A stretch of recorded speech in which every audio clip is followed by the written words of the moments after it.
చూడండి, నా విమోచకుడు సజీవుడనియు, తరువాత ఆయన భూమి మీద నిలుచుననియో నాకు తెలుసు. ఆయన బ్రతికి ఉన్నాడు. ఆయన చచ్చిపోయిన వాడు కాదు, సమాధిలో ఉన్నవాడు కాదు. ఆయన సజీవుడు, నా విమోచకుడు అన్నాడు. అంటే నేను ఉన్న ఈ స్థితిలో నుంచి నన్ను బయటకు తీసుకొస్తాడు. ఇప్పుడు ఏ పరిస్థితిలో ఉన్నానో, ఏ స్థితిలో ఉన్నానో, ఇలాంటి ఘోరమైన ఈ స్థితిలో నుంచి నన్ను బయటకు తీసుకొచ్చే నా విమోచకుడు ఆయన సజీవుడు ఆయన ఉన్నాడు. అక్కడ అంటాడు కదా, నా చర్మం చీకిపోయినా, అంటే మొత్తం చర్మం అంతా దేహం పోయినా, తరువాత శరీరముతో నేను దేవుణ్ణి చూచెదను.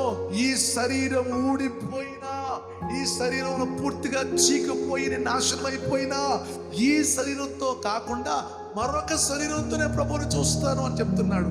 కాబట్టి మరణం గురించి మనకు భయం ఉండకూడదు, సమస్యల్లో, శోధనలో, శ్రమల్లో భయపడకూడదు.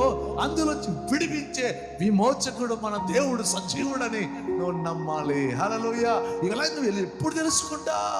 ఆయన ఆజ్ఞకు నువ్వు కట్టుబడినప్పుడు, ఆయన మార్గాలు నడుచుకుంటున్నప్పుడు, ఆయన మీద నీకు నమ్మకం, ప్రేమ పెరిగినప్పుడు ఆయన నీకు బయలుపరుచుకుంటాడు. నీ విశ్వాసం దృఢంగా, స్థిరంగా ఉంటుంది.